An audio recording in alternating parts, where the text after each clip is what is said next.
Hello, and welcome to this beginner guide crash course on color grading. In this video, I'm going to be giving a very basic, just what you need to get started color grading, explanation and tutorial. I'm going to show you all of the things that you need to know and the things that you need to understand when you're color grading, and basically just give you that base level to start out and start your color grading journey. Now, some things to go over before we actually get into the technical stuff. I'm going to be working in Davinci for this video and for any future color grading videos. That is my primary editing software for color grading, and it's now my primary software for everything. I really do advocate for Davinci when it comes to color grading. I think it's the best software for it. I think it has just the most tools, it has the most options, and the most things that can really help with color grading. Davinci Resolve does have a free version, and there is also a paid version. For this tutorial, I'll be using the paid version, but everything that I talk about is going to be the very basics that are found in both versions of the software. For the entirety of this tutorial, I'll be working inside of Davinci Resolve, so if you're using another software, any of the tools and any things that I mention, you will kind of have to find on your own, but the information itself can be applicable across multiple softwares. One last thing to note with color grading. There are a lot of factors that go into play into creating good images and creating really interesting color grades. And a lot of it is the footage that you film. How a scene is lit, the composition of a shot, light sources, where is the light coming from. All of these things play a factor in what you're able to create through the color grade. And in some shots you're going to be able to do more, some shots you're going to be able to less.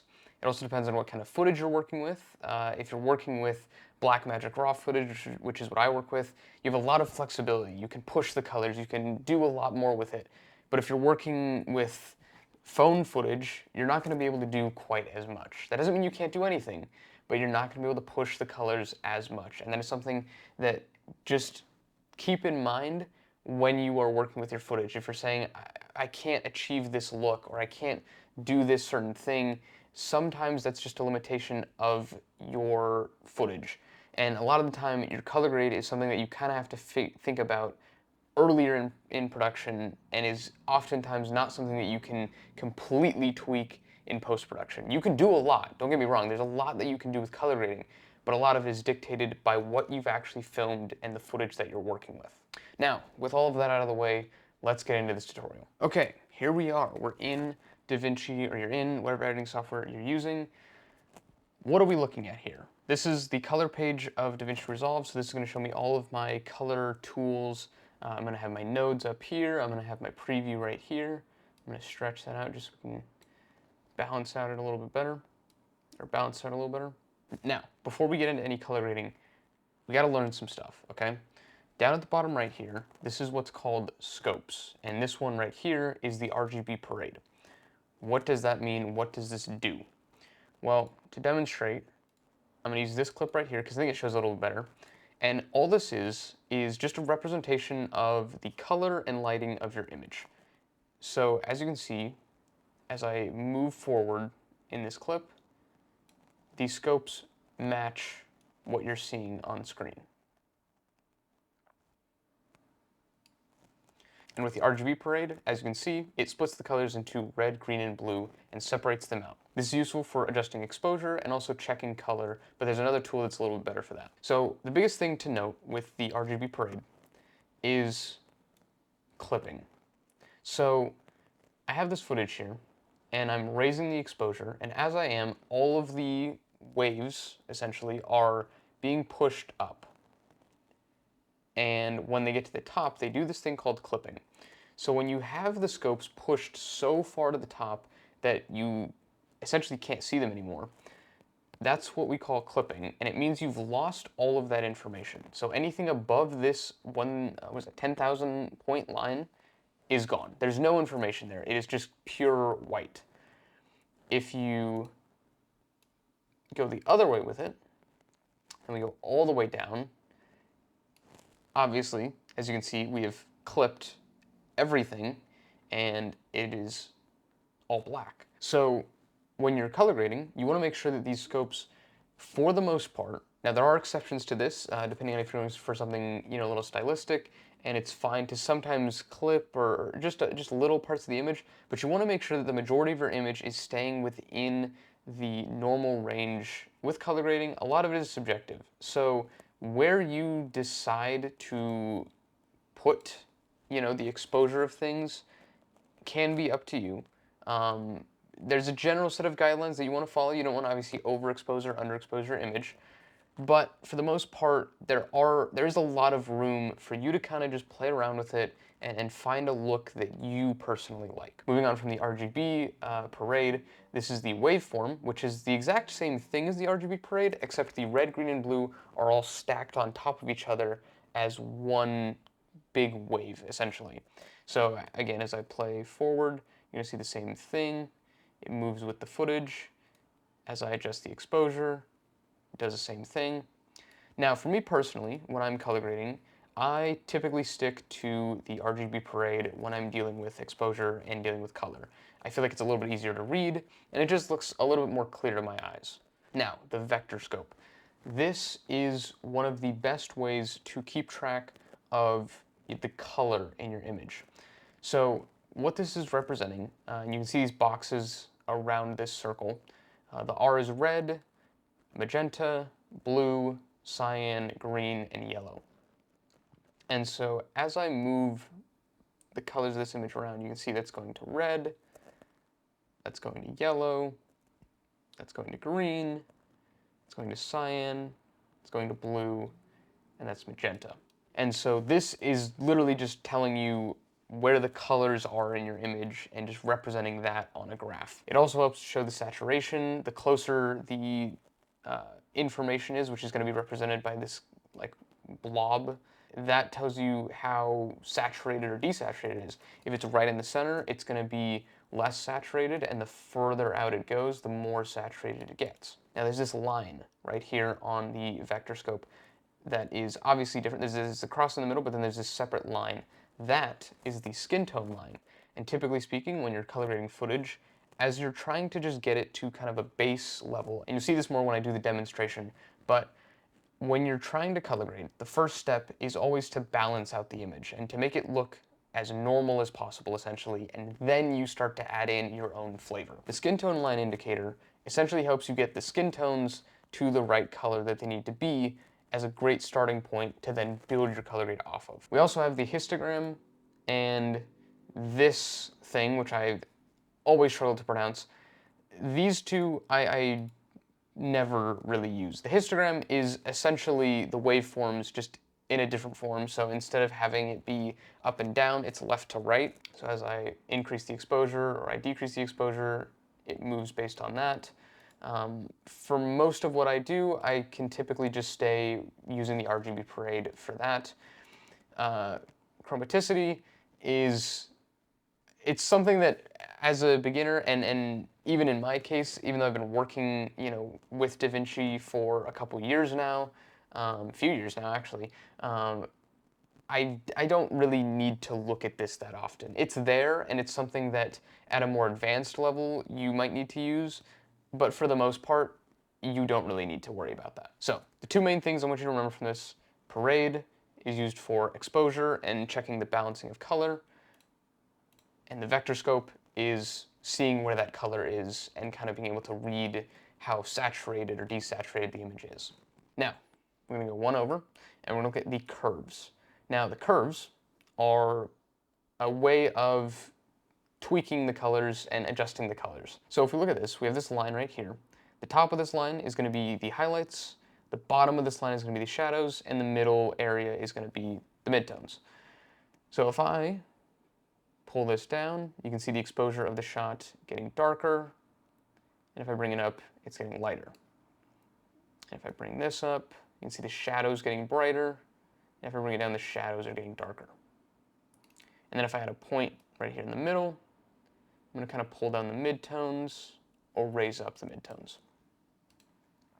And then, if we unlink this, it gives us control of the red, green, and blue as their own separate things. So if you want to just control the red in the highlights, or add a point and just control the red here, maybe bring it down here, and now we've just added like a little bit of red to the image, but not a crazy amount.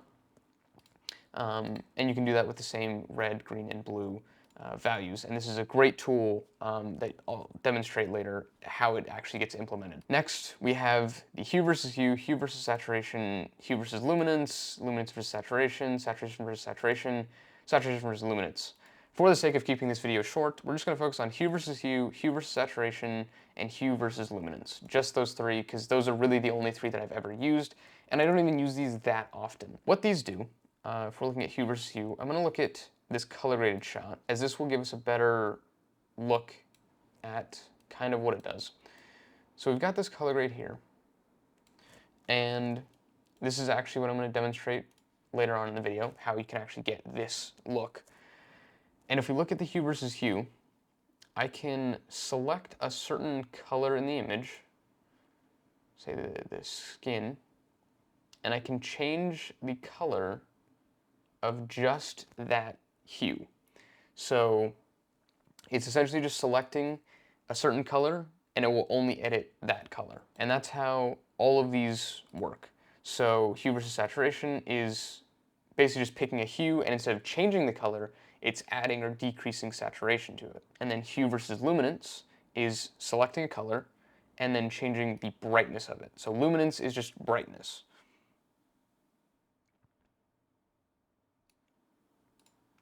Now, curves are most often used for color adjustments, and also very, very importantly, they're used to add contrast. So if you look at this right here, this is the contrast that I've added to this clip, and if I disable it, you see it's no contrast with the contrast. And I'm doing that with curves, not with the contrast slider, which most programs will probably have a contrast slider, but I do it with the curves because it gives me more control and it creates a much better look. And I'll demonstrate the difference later on at the final demonstration. Now, if we go over to the bottom left here, we can see the lift, gamma, gain, and offset. And these are the color wheels. Every software is going to have them, but they might be labeled something different. So lift is the shadows, gamma is the midtones, and gain is the highlights. So just keep that in mind, whether or not you're editing on Davinci or not. That's kind of what lift, gamma, gain means. So if I want to make an adjustment to the shadows of the image, and I want to make the shadows just a little bit green, I can do that with the lift, and then I can make the highlights more red, and then the midtones can be kind of in the middle. Now, this is not a really accurate representation of how this actually works, but essentially what these are doing is just targeting a specific but kind of general part of the image, so the shadows or the midtones or the highlights, and adjusting the color of that general area. On top of that, these are also great for getting just your initial exposure set.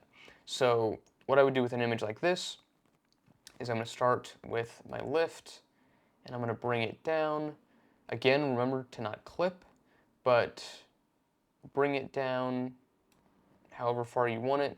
In this shot, I want a little more contrast, so I'm going to bring that way down. And then I'm going to go to my gain, and I'm going to really boost that up to get it to kind of an exposure that I like. I typically like to have like the main highlights somewhere between this 1000 and 100 range.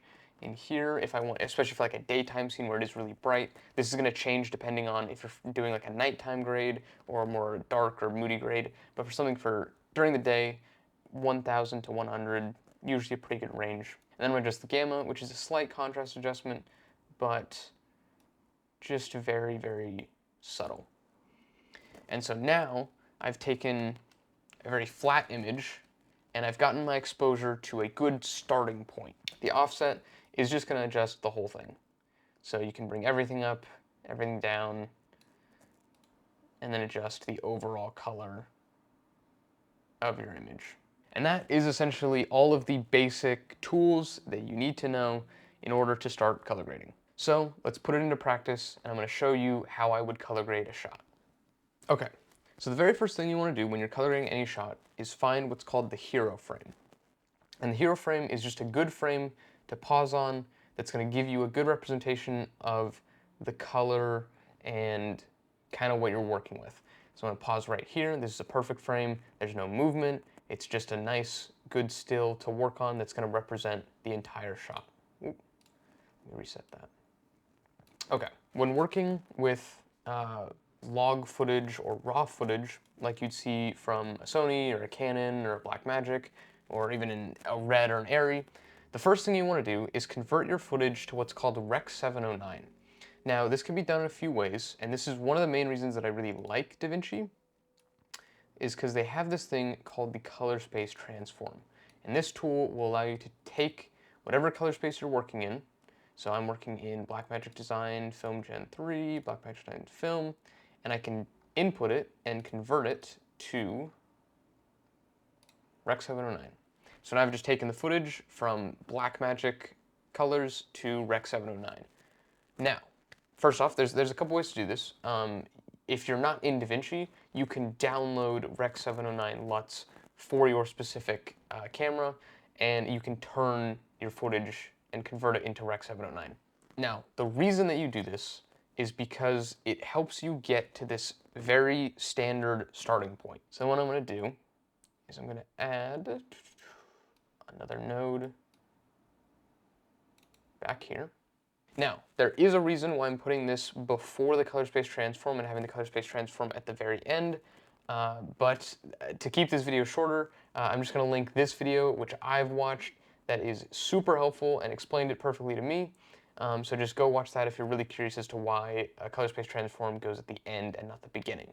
First thing I'm going to do is get my exposure right. So I'm actually going to label this exposure.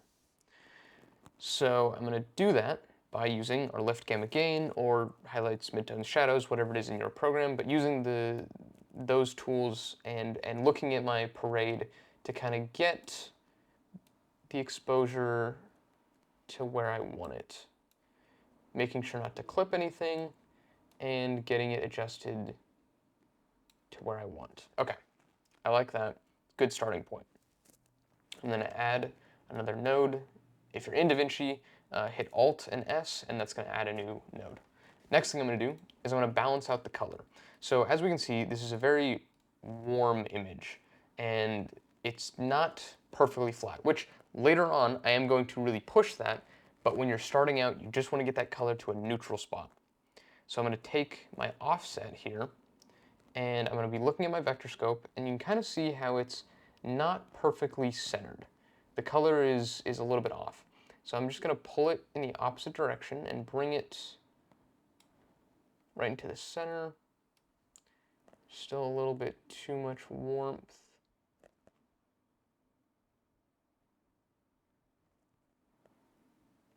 And there we go.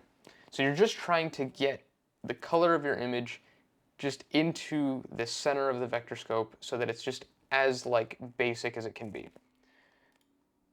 Just call that balance. Next, what I like to do is add the contrast. So this is where we're going to look at our curves.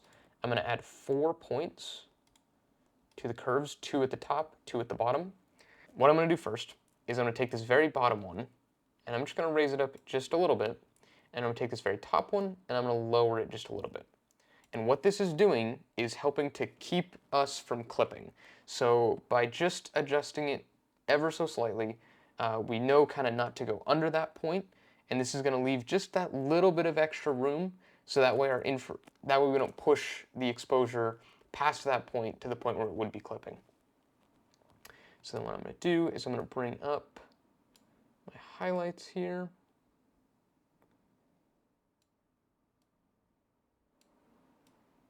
And then we're going to bring down those shadows, and you can already see the contrast. Oh my gosh.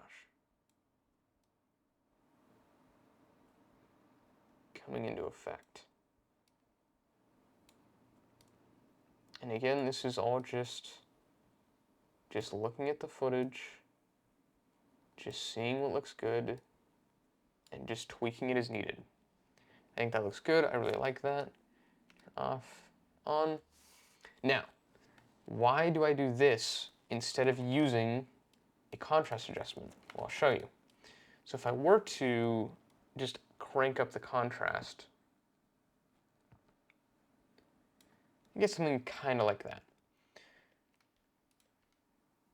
And it's, again, this is a kind of subtle difference, and there's definitely better shots to show as an example of this.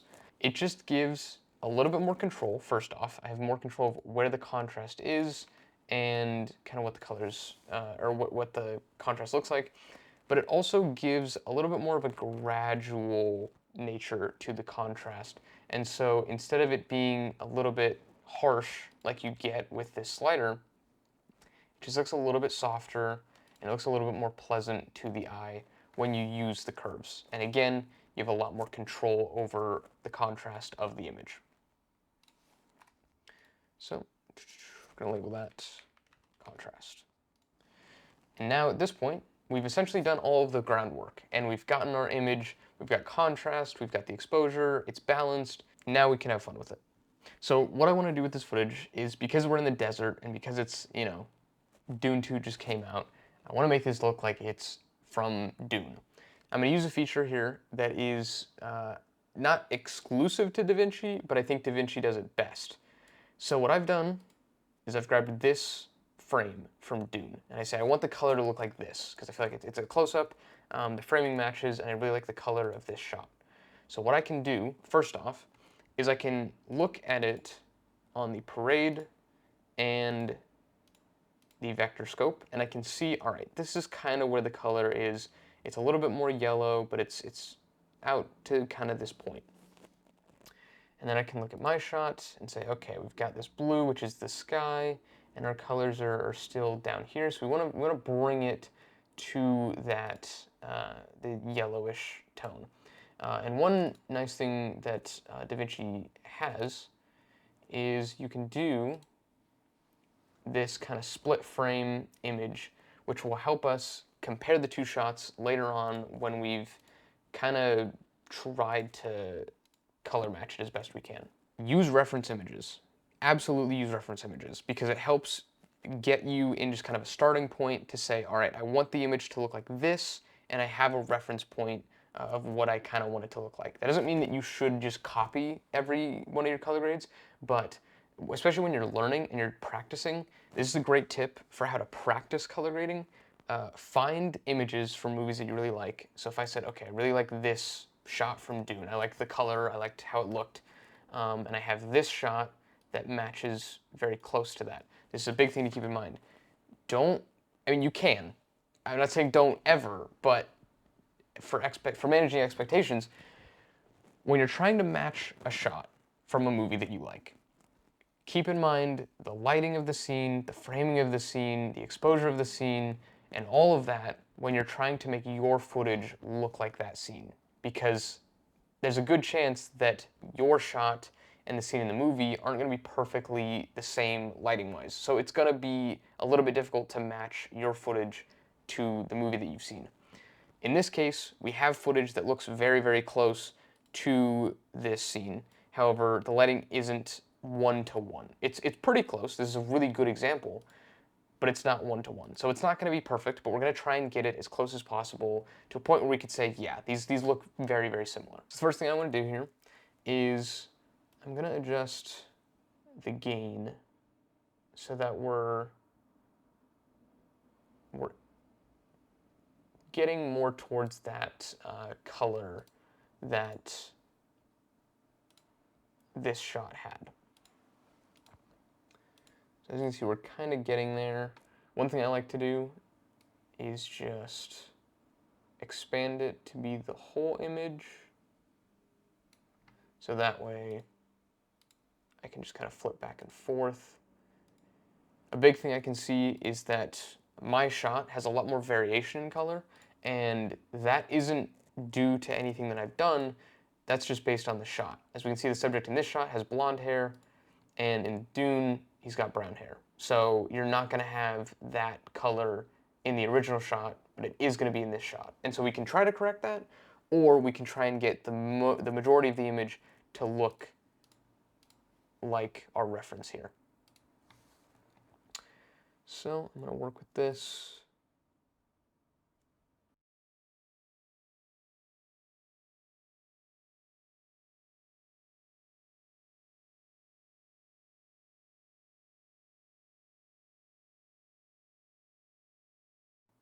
And a lot of what color grading is just tweaking something, going back and adjusting it, making a small adjustment here, making a small adjustment there.